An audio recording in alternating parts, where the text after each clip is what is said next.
বাগান করতে করতে ছাদ বাগান করার সাথে সাথে এখন টুকটাক অনেক কিছুই শিখে গিয়েছি।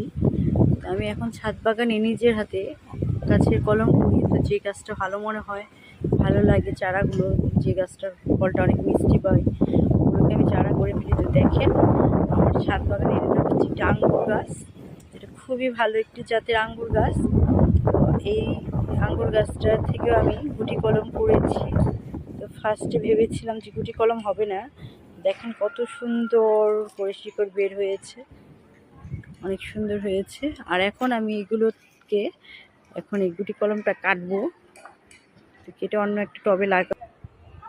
তো দেখেন অনেকগুলো কলম কেটেছি, আর এখন এই গাছগুলো কলমগুলো খুব সতেজ আছে, এগুলোকে এখন লাগাবো।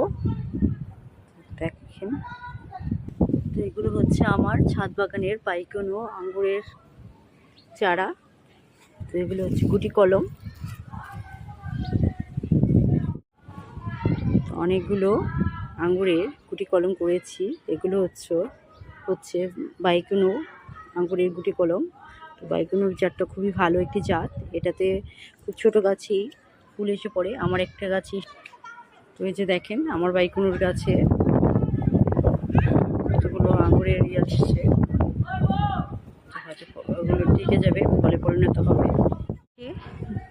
গাছগুলোকে টবে লাগিয়ে দিলাম। তো যেহেতু আগেই রেডি করে রেখেছিলাম সব কিছু, মাটির টব, তো এখন গাছগুলোকে শুধু কলমগুলো থেকে কেটে সুন্দর করে লাগিয়ে দিলাম। আশা করি গাছগুলো সুন্দরভাবে হবে।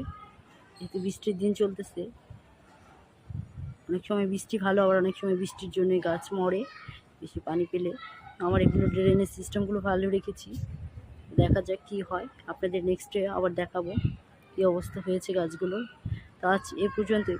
সবাই ভালো থাকবেন, সুস্থ থাকবেন, আর আশা করি আমার চ্যানেলের সাথেই থাকবেন।